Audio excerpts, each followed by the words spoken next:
live. I'm reading The Laird and the Lady. This is a story of Marylda and Rowan. Marylda is an American heiress, and Rowan is the heir to a Highland castle, Castle Cloud in Scotland.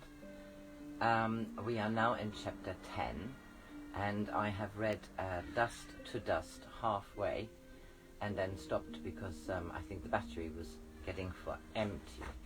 So chapter 10, Dust to Dust, continues. "Can I be alone for a few minutes?" he said quietly. "I would like to ask God to guide us in what we may have to do." It was nearly 10 before Duncan heard them leave the dining room, and he was halfway along the passage when he heard the door of the library close. "Oh, damn," he thought, "now there will be more of this interminable waiting." What were they to do if Henderson wouldn't play? Call the whole thing off, or get rid of the body and try to find another parson later? But how would they be able to smuggle a parson to Cloud when Rowan was at home? At least he could try to find out from the tone of their voices how things were going. He tiptoed across the hall, so intent on not making a noise that he had almost reached the library before a low whistle caused him to swing around. He saw Marylda standing by the fire and felt guilty as a boy caught eavesdropping. "Everything couldn't be better," she said. "At first it was a bit sticky. I think he felt certain I was nuts. But after he realized that you and Robbie were in it too, he was with us 100%. It must have been a shock for the old boy." "I'm afraid it was. We'll give him half an hour or so to collect himself. How are we off for time?" "Well in hand. Surely won't be back before 3. The dance doesn't finish till 2. I rang up this afternoon to make sure. By the way, would it be a tactful move to ring up Rowan? I gather he was a bit peevish this morning, and we want him in a good mood when he gets back tomorrow." She picked up the telephone, one of the house extensions, which now replaced the solitary instrument that had been inconveniently placed in a draughty passage, but the line was dead. Perhaps it's not switched through," he suggested. "No, it's out of order again, or I would be hear it buzzing on the board. However, it's probably just as well. Rowan might guess there was something up. I'm not in the mood for making effectively trivial conversation." "Like a drop of brandy?" he said sympathetically. "No, thank you, darling. Waiting is always the worst part. Have you got jitter tummy too? Dentist's waiting room feeling? Only more so?" One of the finest cases in captivity. He hoped she took this for a deliberate overstatement. It would be dreadful if she guessed how close he was to being sick. "Robbie all right?" "Almost infuriatingly so. I don't believe he'd turn a hair if he caught the Loch Ness Monster on a summon rod.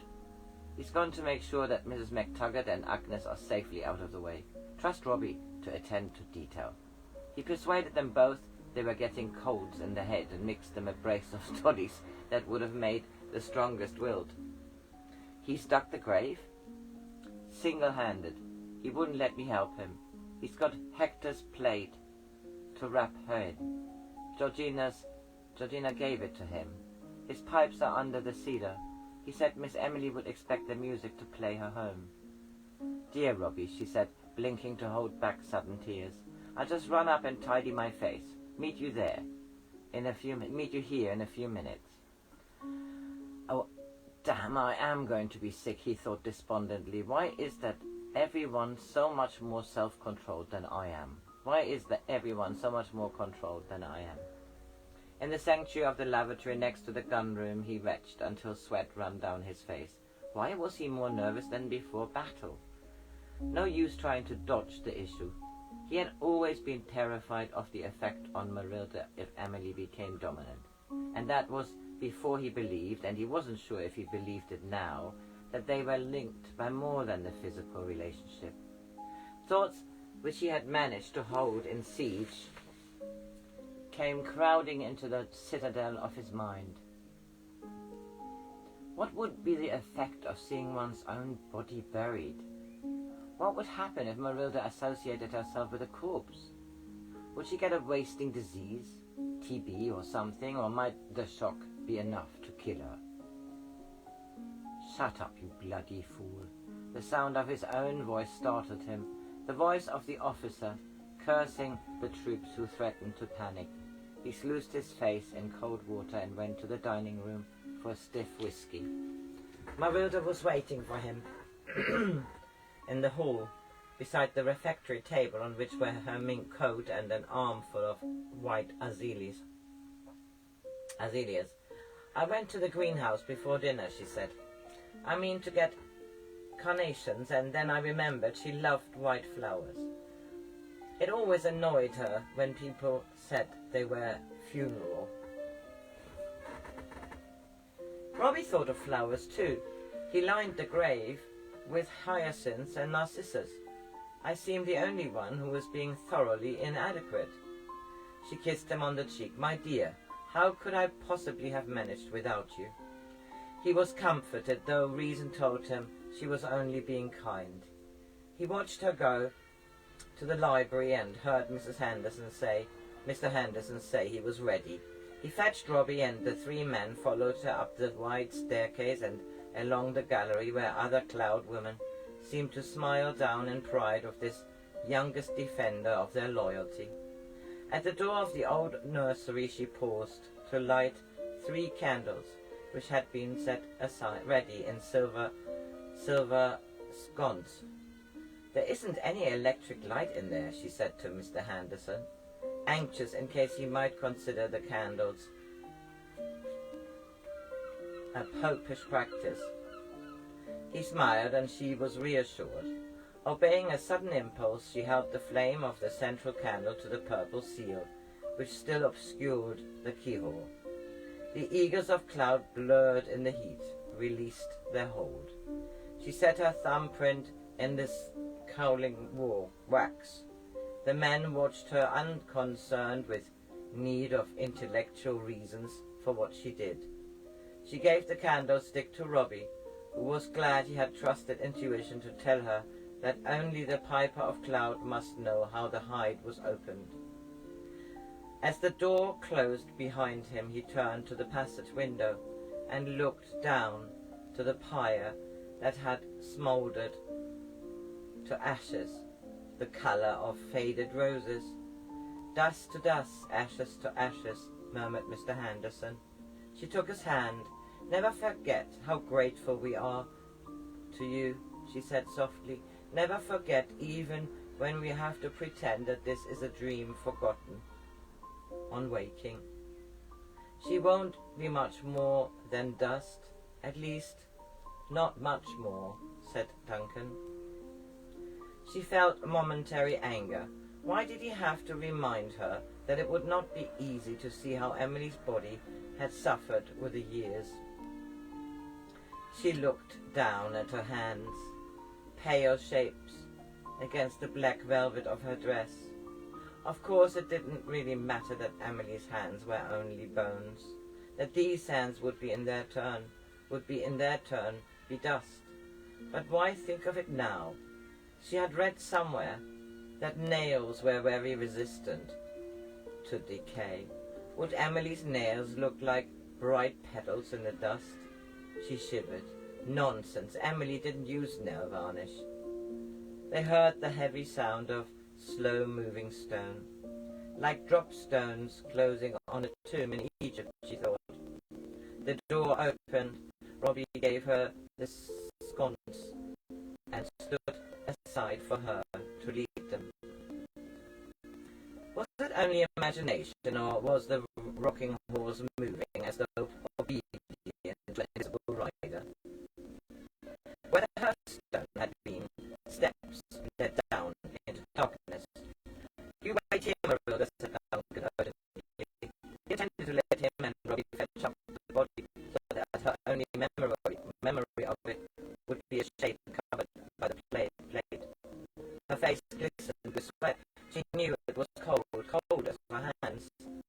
No, Duncan, I want to go down to her alone. She was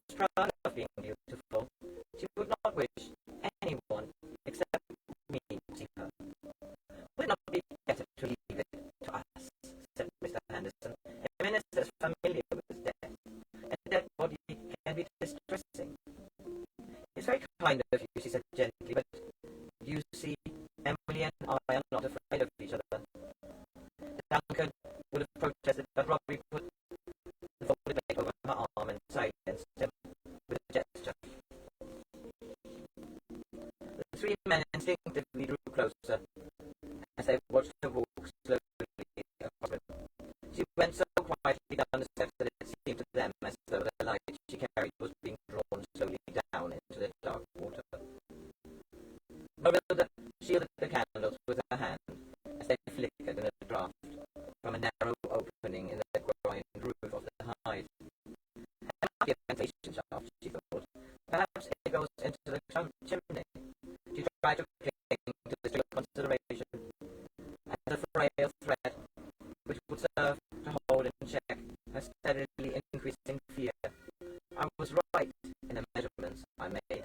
The height is almost exactly 8 feet by 10.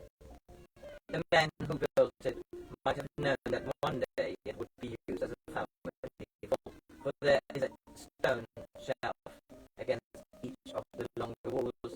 Don't look at Emilie until your heart quietens.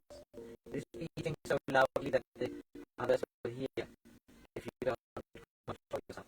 You mustn't let them know you are afraid. Emilie never knew that her body was sitting in here. She wanted Hector to carry it down the steps and felt no more than a mild curiosity. Will Emilie's skull be pale as ivory, like the other skull? This cat, she laughed. A gout of hot wax fell on the back of her hand as she set the scones down on the stone shelf that was not occupied. The trivial pain was curiously consoling, a proof that in her own body there were nerves obedient to bright blood.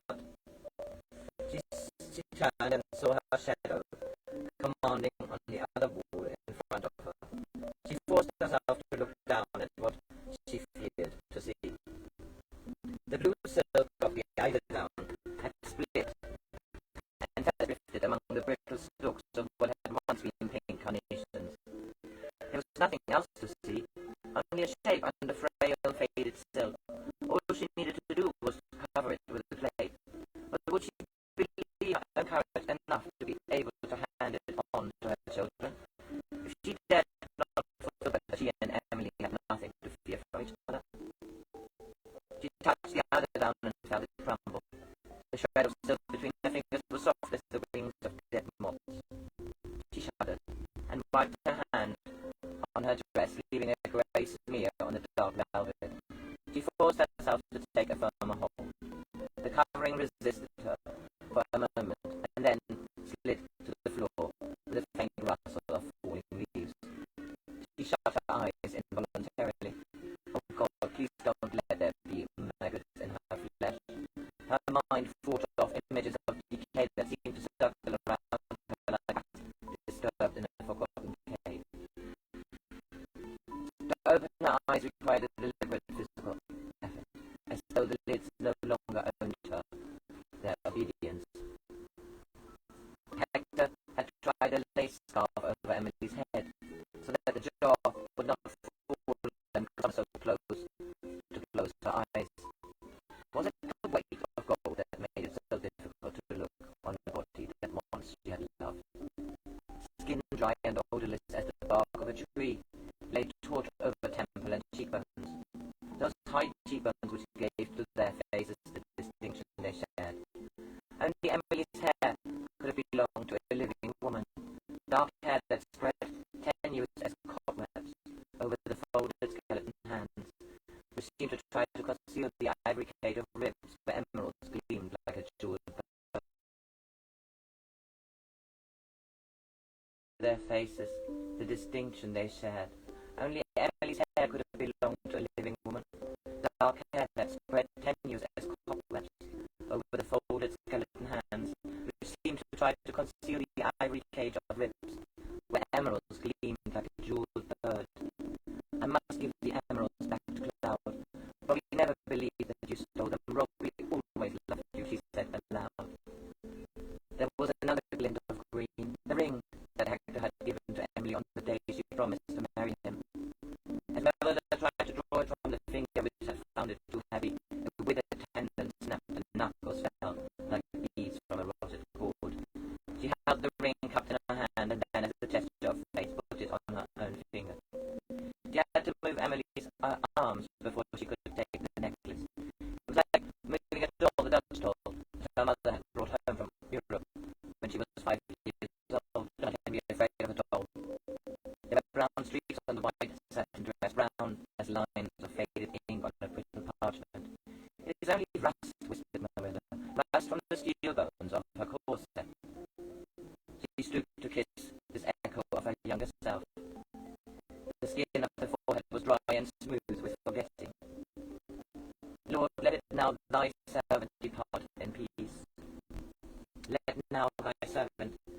depart in peace. For a moment she saw Emilie as though asleep, her hands curved to her cheek that was warm and alive, her lips smiling in a happy dream. Strong with this vision of a wider reality, she prepared Emilie for her last journey. She knelt in the dust, searching with outspread fingers to make sure that no shred of tendon, no shard of bone remained forsaken. Then she folded the plate around the skeleton of the wood, no longer lonely. And it was light as a sleeping child wrapped in a shawl. Let there be light in all the ways of our going, light in our hearts, light in our understanding. Robbie waited at the top of the steps to take from her the burden she needed no longer carry.